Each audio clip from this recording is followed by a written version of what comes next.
Iaraka ivavaka sika ry havana. Raha eo tonga ny fotoana izay hanomezana voninahitra anao, tonga ihany koa ny fotoana izay andrenesana ny teninao, ary tonga ny fotoana izay hanomezanao sakafom-panahy velona ho an'ny zanakao. Tonga ny fotoana izay efa nentinay ambavaka teo anatrihanao nandritra ny fotoana maro, ary fantatray fa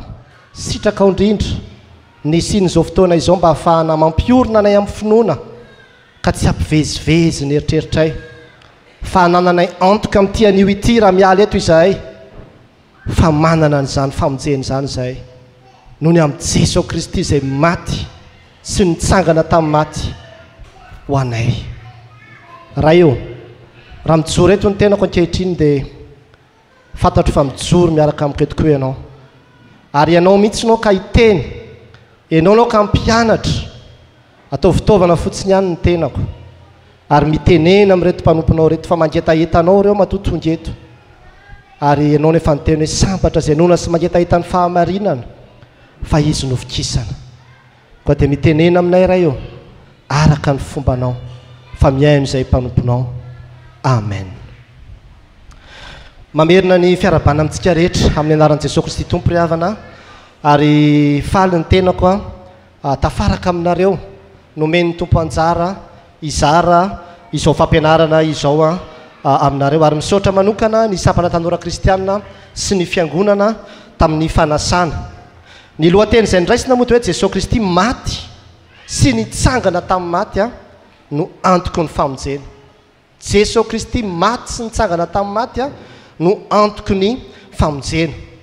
Misy taratasy izay alefa eny amintsika eny, taratasy izay angalana ny anarantsika, ny adresy email, ahafahana mifandray manohy ny fifampizarana amintsika, indrindra ihany koa ahafahana manao ny suivi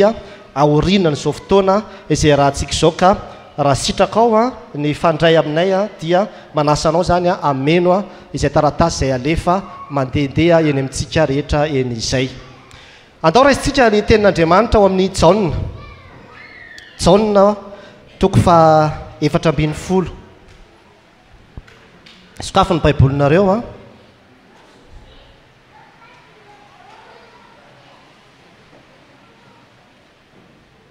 Jaona toko fa 7:40,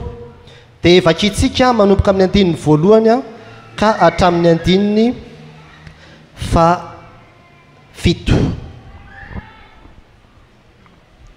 Jaona toko fa 7:40 andininy voalohany ka hatramin'ny fa 7. Vakitsika amin'ny anaran'ny Tompo manao hoe: aza malahelo ny fonareo, minoa an'Andriamanitra ary minoa aiko. Ao an-tranony raiko misy fitoerana maro, raha tsy izany dia efa nilaza taminareo aho fa andeha hanamboatra fitoerana ho anareo aho. Ary raha andeha hanamboatra fitoerana ho anareo aho dia ho avy indray ka handray anareo any amiko, ary izay hitoerako no hitoeranareo koa, ary fantatrareo koa ny lalana ho any amin'izay alehako. Ary Tomasy taminy: Tompoko, tsy fantatra izay alehanao ka ataonay ahoana no fahafantarana ny lalana? Ao Jesosy taminy: izao no lalana sy fahamarinana ary fiainana. Tsy misy olona mankany amin'ray afa-tsy amin'ny alalako. Raha nahafantatra ianareo dia nahafantatra ny ray koa, ary hatramin'izao dia mahafantatra ianareo satria efa nahita ahy. Atao aventsika vakina ilay andininy fa 4, andininy fa 9 azafady, manao hoe: ary Jesosy taminy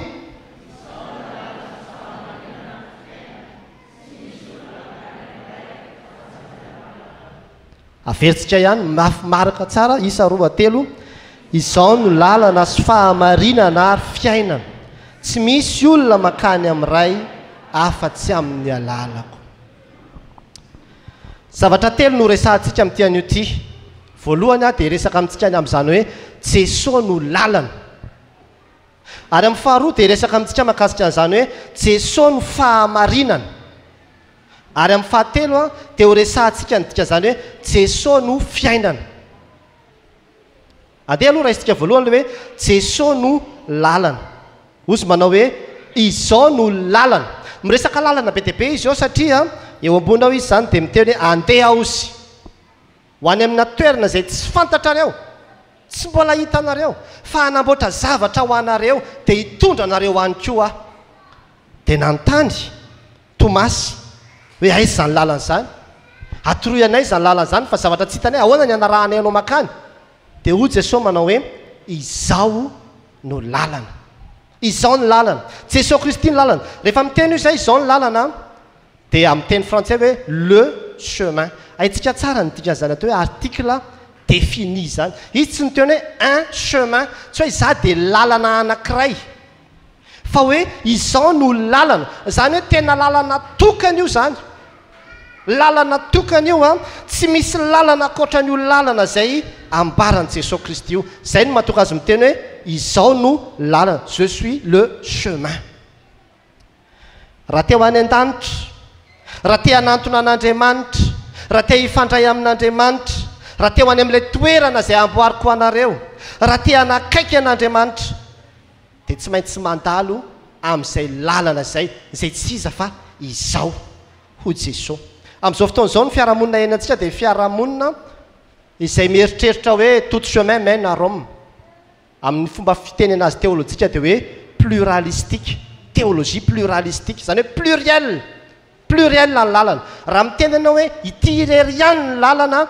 dia extrême zany fomba fijery zany fa ny tena fomba fijery mety hoe misy lalana isan-karazany fa mety hoe ity anankiray fotsiny dia azonao atao ny tonga amin'ny toeran'io na amin'ity lalana ity na amin'ity lalana ity na amin'ity lalana ity makaty a Maurice zao be dia be ny olona mieritreritra hoe mahita lalana dia mety manoronoro any ambadibadika any izy hoe zao ny lalana raha teo akaty fa be dia be koa ny voafitaka satria tena misy ny lalana izay lalana lainga diso ilay lalana ataontsika hijery ilay lalana anankiray ao amin'ny baiboly izay diso lalana izy satria mba nieritreritra hanantona an'Andriamanitra izy mba nieritreritra hifandray amin'Andriamanitra izy nieritreritra hanakaiky an'Andriamanitra izy saingy lalana hafa ny netiny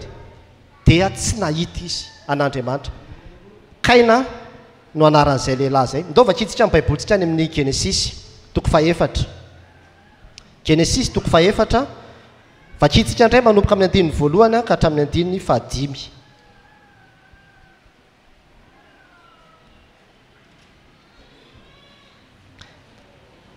Genesis toko 4 andininy voalohany ka hatramin'ny 5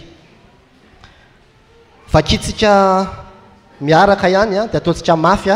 mba ahafahantsika mandray anjara ao anatin'izany ndahoary miaraka tsika isa 2 Adama lalalany Eva vadiny dia nanananaka Eva ka niteraka ny Kaina ary izy efa nahazo zazalahy tamin'i Jehovah aho ary niteraka ny Abela rahalahiny koa izy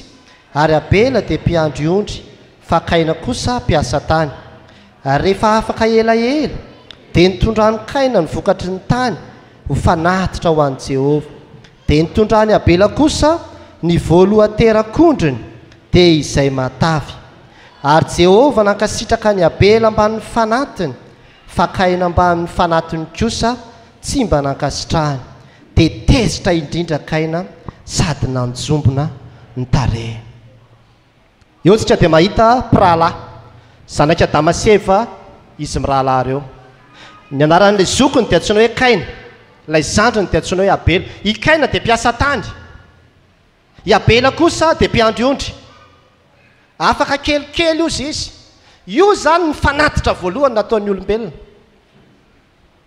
dia inona ilay fanatitra nataon'ny olombelona nandeha Kaina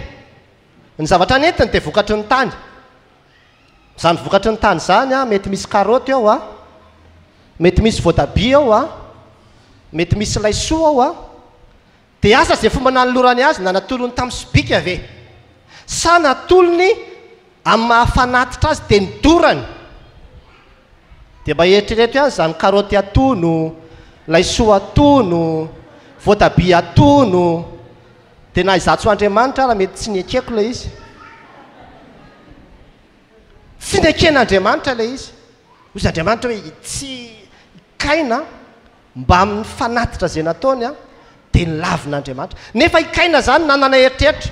rehefa afaka kelikely hoe za mba te hanantona an'Andriamanitra za mba te hifandray amin'Andriamanitra dia andeha mba inona re no entiko hoe inona no entiko ihany amin'Andriamanitra mba ahafahako mifandray aminy dia nanao zay nieritreretiny teo izy tamin'izay zavatra hitany teo, izay zavatra teo ampelantanany teo no nataony a, fa izao no nahagaga no lavin'Andriamanitra ny fanatitra izay nataony. Ny Anabela kosa ny zavatra nentiny dia izao, ondry voalohany teraka, iny no nataony fanatitra. Dia rehefa nataony fanatitra teo anatrehan'Andriamanitra iny a, dia tonga dia noraisin'Andriamanitra. Zany hoe tonga dia noraisin'Andriamanitra zany ilay fanatitra, neken'Andriamanitra zany. Ilay fivavahany Kainy, i Abela, afaka nifandray tamin'Andriamanitra izy zany, no hamarin'Andriamanitra izy. No hamarin'Andriamanitra izy ny dikany. Inona ny antony? Ny antony dia satria efa tandidon'i Jesosy Kristy sahady io. Any amin'ny testamenta taloha, any zany ianao dia efa mahita hoe any Andriamanitra dia efa manazava amintsika. Fa raha te hanantona an'Andriamanitra ianao, dia tsy maintsy zanak'ondry. Lehilahy tokana dia ambarany Jaona manao hoe ity ny zanak'ondrin'Andriamanitra ozy izy, dia ahoana ny toeny? Izay manaisotra ny fahotany izao tontolo izao. Diso lalany Kaina satria tsy zanak'ondry ny nentiny nefa nisy te hanantona an'Andriamanitra. Fa ny lalana marina dia ilay lalana izay natorony Abela, dia tsy inona io fa ilay lalany fanatitra. Raha te hanantona an'Andriamanitra zany tsika, dia tsy hoe miezaka amin'ny herin'ny tenanao ianao na miezaka amin'izay zavatra ataonao eo ianao dia ivelan'i Jesosy Kristy, fa tsy afaka ny ho tonga eo amin'Andriamanitra ianao, tsy ahazo sitraka amin'Andriamanitra ianao, tsy ahita an'Andriamanitra ianao a, raha ohatra ka tsy ao amin'i Jesosy Kristy. Fa Jesosy Kristy zany ilay zanak'ondry izay solon'ilay nataony Kaina. Itsika tsy manana zanak'ondry entina intsony, fa ny zanak'ondry tsara indrindra dia Jesosy Kristy mihitsy ny itsika zany a, no entina rehefa hanantona an'Andriamanitra. Raha tianao no hankasitrahan'Andriamanitra, raha te hifandray amin'Andriamanitra ianao, dia tsy maintsy mandalo amin'io zanak'ondry io. Ilay zanak'ondry amin'io tsy ho entina amin'izao a, entina atao fanatitra. Ny fahafatesan'i Jesosy mihitsy zany ny ambara amin'izany. Ataony hoe vakitsika ny Matthieu 7:20. Matthieu 7:20. Andininy 50 sy ny faraka amin'ny 50. Matthieu 7:20, andininy 50 sy ny faraka amin'ny 50. Vakitsika miaraka amin'ny anaran'ny Tompo. Ary indro ny efitra lamba tao amin'ny tempoly dia tritra ny zara roa hatrany ambony ka hatrany ambany, dia niorooro ny tany ka nitresaka ny vatolampy, ary nisokatra ny fasana ka maro tamin'ny fatin'ny olona masina izay efa nodomandry no natsangana. Inona ny idiran'izany resaka izany? Rehefa maty teo ambony hazo fijaliana Jesosy Kristy tao amin'ny tempolin'ny Israely a, dia nisy ny lamba ngeza be. Io lamba io a mampisaraka ny efitra masina sy ny efitra masina indrindra. Io efitra masina indrindra ilay toerana izay misy an'Andriamanitra araky ny nampianaran'i Mosesy ny Israely. Ao amin'ny olona efitra masina io a, ao no mahitana an'Andriamanitra, ary ny mpisorona be rely ihany no mahazo mitrao indray mandeha isan-taona. Fa ny fahafatesan'i Jesosy dia mitovy amin'ilay fahafatesan'ilay zanak'ondry, dia nampitresaka n'io lamba io. Ny dikan'izay zany dia izao, nanomboka tamin'io fotoana io a, dia nisokatra ho an'ny olombelona ny fahafahana manantona an'Andriamanitra. Misokatra ho an'ny olombelona zany a, ny lalana makany amin'Andriamanitra. Nanomboka tamin'io fotoana io a, dia lasa mandana fahafahana manantona an'Andriamanitra amin'ny olona. Tsy mila hoe mpisorona be intsony ianao, tsy mila hoe mpisorona. Zany mpisorona be zany raha tamin'izany fotoana zany misy maromaro a, dia tsy maintsy atao atsapaka hoe iza amin'ireto maromaro reto a, amin'ity taona ity na afaka miditra ao anatin'ny efitra masina indrindra io. Fa rehefa maty Jesosy Kristy a, dia nisokatra io lamba io, nitresaka io lamba io. Ny dikan'izany dia izao a, naseho an'i Jesosy fa izy ny lalana, nanokatra ny lalana ho an'ny olombelona izy, ahafahan'ny olona miditra ao amin'Andriamanitra, ahafahan'ny olona mifandray amin'Andriamanitra, ahafahan'ny olona makao amin'Andriamanitra. Za zao a, raha ohatra ka hoe tsy haiko hoe iza moa ny filoham-panjakana eto Maorisy, fa raha ohatra ka handeha ho any a, na handeha hiresaka amin'ny takaninina eo, raha hoe zany ilay pastera tahina kely ao amin'ny Facebook zao izy manao hoe dana makany amin'ny protocole angamba nozy izy ny ao amin'ny anina, ka za ohatr'zao miresaka manandresy lahatra ao fa tsy ho tafiditra ao mihitsy fa raha ohatra ka miresaka amin'ilay zanany dia ilay zanany no mitondra ao tsy misy zavatra tsy azoko idirina hatrany amin'ny lakoziandry zareo tonga dia hoentin'ilay zanany zana dia tonga dia mangina ny gardien vao mahita hoe miaraka amin'ilay zanany iny izay lalana zay nisokafan'i Jesosy Kristy ho antsika izay ary zay no tsy hitaniabe ny kaina ny ankaina dia nieritreritra hoe niezaka ataon'ny tena no anatonany an'Andriamanitra ninonino nataon'ny olona anatonany an'Andriamanitra ivelany Jesosy Kristy dia mbola miteny amintsika fa mbola karoty atono ihany zany mbola voatabia atono zany ho refusen'Andriamanitra miaraka aminao io resantsika manko rehefa vo satria misy dikany zay andao vakitsika ny Hebreo ozy ny Hebreo aza misalasala manatona an'Andriamanitra ozy fa efa Jesosy Kristy efa nanokatra lalana ao antsika efa milibre ny accès tsy mila rendez-vous tsy mila audience Hebreo 10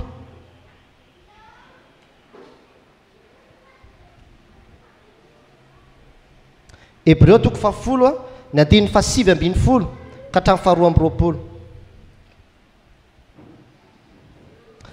vakitsika amin'ny anaran'ny tompo miara mamaky antsika koa amin'izany rahalahy satria manana fahatokiana indrindra ao amin'ny fitoerana masina isika noho ny rany Jesosy amin'izany lalana natokana ho antsika dia lalana vaovao sady velona namaky teo amin'ny efitra lamba dia nofony sady manana mpisorona be ny tandrina ny tranon'Andriamanitra dia aoka isika anantona amin'ny fo marina sy amin'ny fahatokiana be avy amin'ny finoana manana fo voadio ho afaka mifehitriretana ratsy sy tena voasasa tamin'ny ranon'ny fanadiovana aoka ho azontsika mafy ny fanekena ny fanantenana mba tsy hozongozonany fa mahatoky lay efa nanao ny teny fikasana amen jerevy tsara misy lalana vaovao izy izay namboariny Jesosy Kristy namaky ny lamba efitra lamba io lalana io izy dia efa namboariny zany hoe efa nisokafany zany ny lalana noho ny amin'ny rany izay nilatsaka noho ilay fanatitra izay nataony teo ambony azy fijaliana noho ilay fahafatesany teo ambony azy fijaliana dia nidikan'izay efa misokatra kay zany ny lalana efa misokatra ny lalana inona ny tianambara amin'izany ny tianambara amin'izany dia izao hoe be dia be ny olona ny matahotra anantona an'Andriamanitra be dia be ny olona ny matahotra ifandray amin'Andriamanitra satria mieritreritra izy hoe za tena tsy mendrika za zao vao nahita olona niresaka taminy za ozy izy pastera tena mpiandry fa za tsy mahasa manao ny asan'ny mpiandry tsony mihitsy dia fa maninona ao tsy mahasa ozy satria tena tsapako hoe tsy mendrika zao rovina anao zany vao mendrika rovina anao vao atsapany tenana hoe mendrika ka tena hitako hoe mbola indraindray mbola kamokamo mamaky baiboly indraindray mbola ohatrao ohatrany hoe jerevany daolo zany le faly mendratra rehetrarehetrarehetra dia mahatsiaro ny tenany izy hoe tsy mendrika izy anatona an'Andriamanitra dia zavatra teneniko anazy dia izao ny zavatra teneniko anao na izaty koa ary raha jerevana daolo ny zavatra vitako sy ny zavatra nataoko tsy mendrika ijoro reto tsy mendrika ny antso ny anaran'Andriamanitra fa raha izany ny jerevanao dia hipetraka any an-trano anao fa tsy anatona an'Andriamanitra mihitsy satria niezaka ataonao no heverinao fa afahanao manatona an'Andriamanitra fa izao no ambarako aminao Jesosy Kristy maty teo ambony azy fijaliana izy no nielohantsika tsy manantona an'Andriamanitra noho ny ezaka vitako na noho ny fahamarinako fa manantona an'Andriamanitra noho ny amin'ny Jesosy Kristy izay nandatsaka ny rany na nadio ny lalana izorako any amin'Andriamanitra ianao zany mila mino anao fa ny rany Jesosy Kristy dia milatsaka amin'iny lalana iny ary rehefa mandroso manantona an'Andriamanitra ianao dia hamasininy sy dioviny amin'iny rany iny ahafahanao manantona an'Andriamanitra dia amin'izay fotoana izay manatona amin'ny fahasahiana zaza misalasala tsony manantona an'Andriamanitra raha manana izay finoana izay tsika dia anana antoka koa fa ho any an-danitra satria misy olona mieritreritra hoe nahafahana maka any an-danitra dia niezaka izay ataony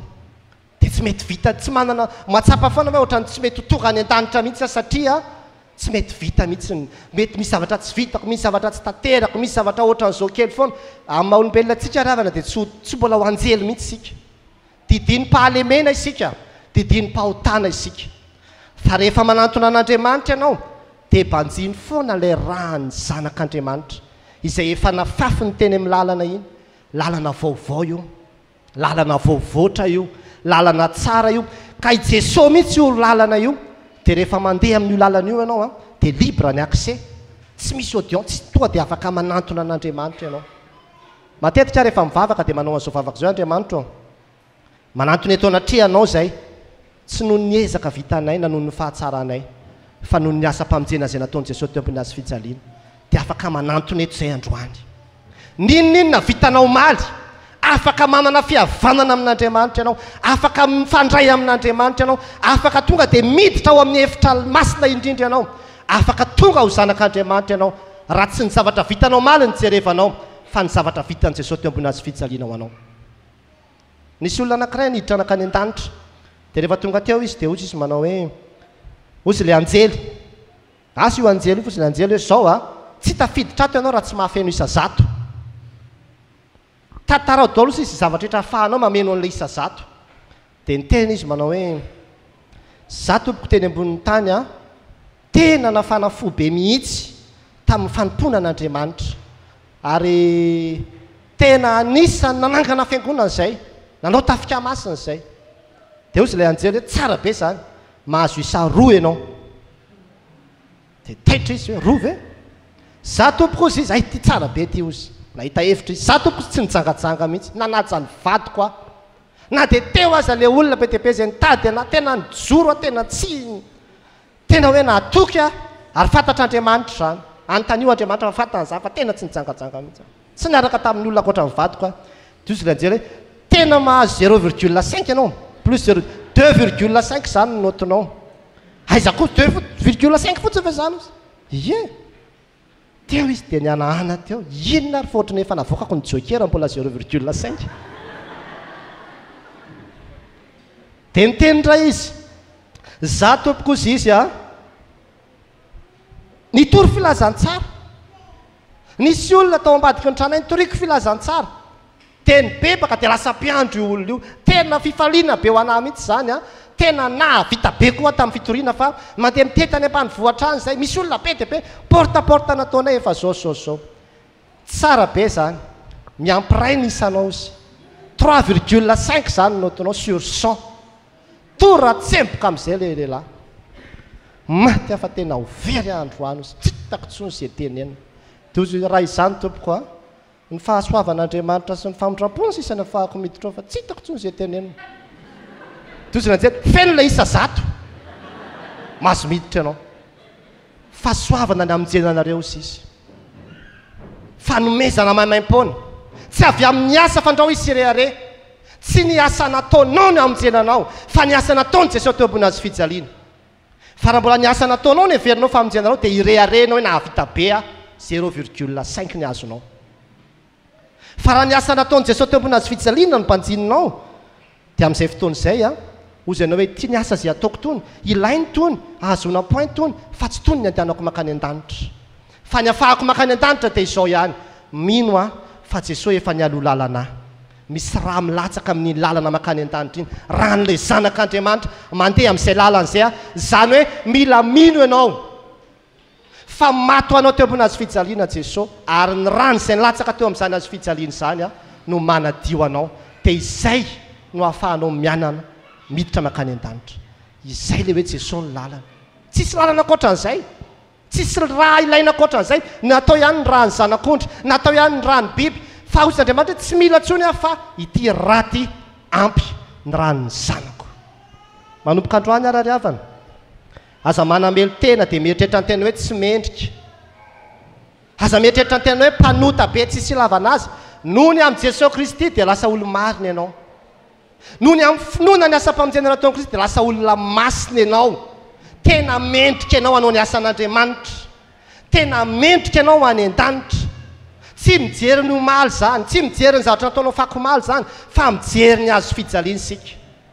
dia izay mpipanjina antsika ny hazo fijaliana izay no mahatonga antsika miteny hoe manana antoka hafa ho any an-danitra amin'ity an'io ty te hitaonanao a raha mbola tsy manana antoka ianao satria mieritreritra ianao hoe za mpanota be mpanota matevi-koditra le mpanota matevi-koditra moa tsy haiko hoe inona ny tiana tenena 4 centimetre ve zany ny fahotanao na 4 centimetre na 4 centimetre tsisy dikany amin'ny rano Jesosy Kristy manafaka an'io raha ny fahotany zao tontolo zao aza voafafany mainka ve fa ny fahotanao ho tohizantsika eo izy rehefa avy eo moa hoe izao ny fahamarinana ary izao koa ny fiainana aza miezaka manao ny asa aza eritreretinao fa ny asa vitanao no ikanty hamonjenanao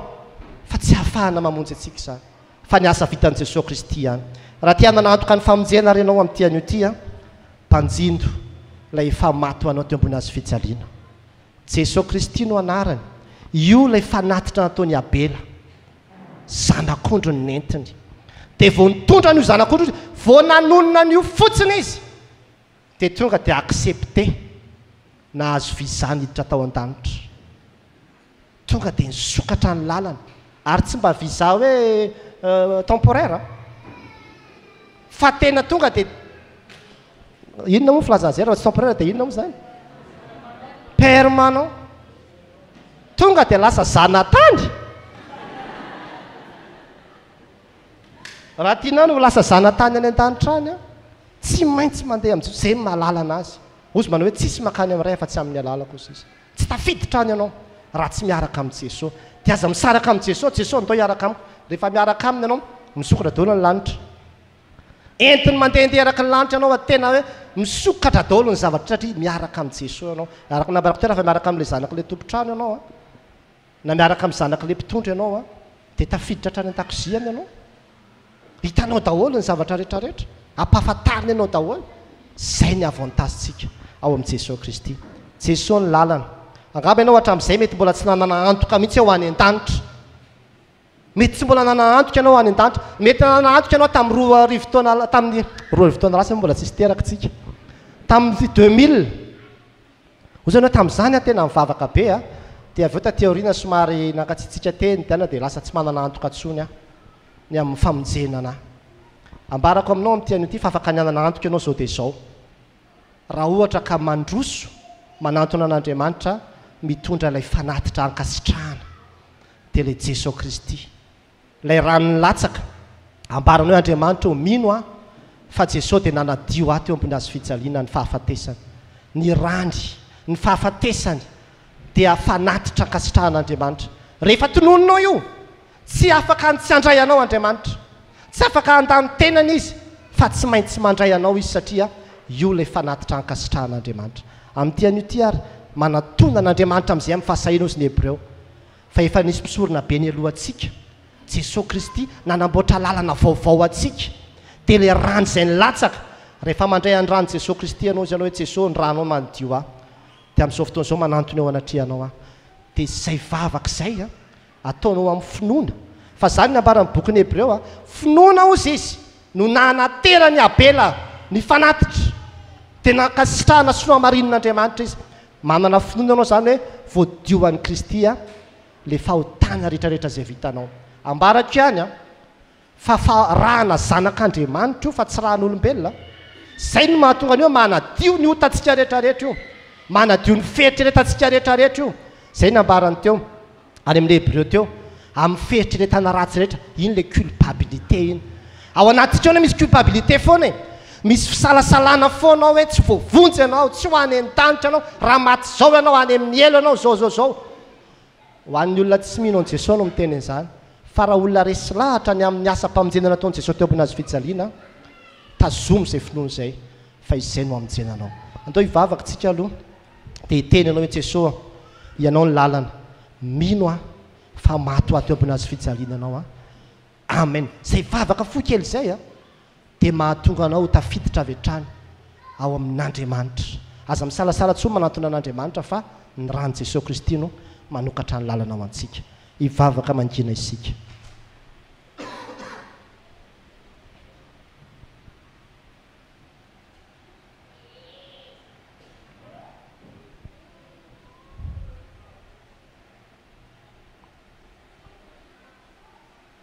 misaotra anao izay Andriamanitra noho ny amin'ny asa-pamonjena zay nataon'i Jesosy Kristy teo ambony azy fijaliana ho anay.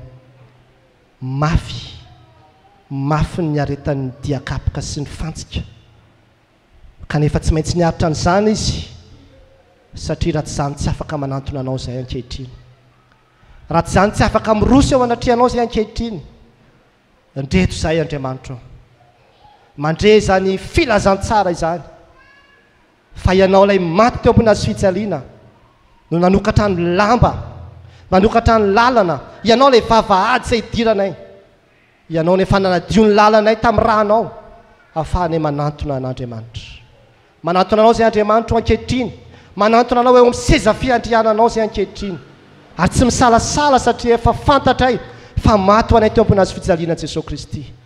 Misaotra nohony amin'ny asa-pamonjena izay nataony, nanamasinany anay, nanamarinany anay, namonjeny anay. Manantoka ny amin'izany famonjeny izany izay ankehitriny, noho ny finoanay ny asa-pamonjena izay nataony Jesosy. Nizanizana indray izany afatra izany, hazavela hisalasala, hazavela hiady-hevitra, hazavela tantena koa, fa anaiky tsotro zao fotsiny ny fahasoavana izay omenao hamonjenao izao tontolo izao. Amin'ny anaranao Jesosy Tompony anaovana isiankatanay izany mivavaka izany. Amen. Izay ny tapany voalohany andao ampidirintsika aloha ny sampana tanora kristianina anatanteraka ila vitsivitsy dia rehefa voatsika iresaka mahakasika hoe Jesosy no fahamarinana.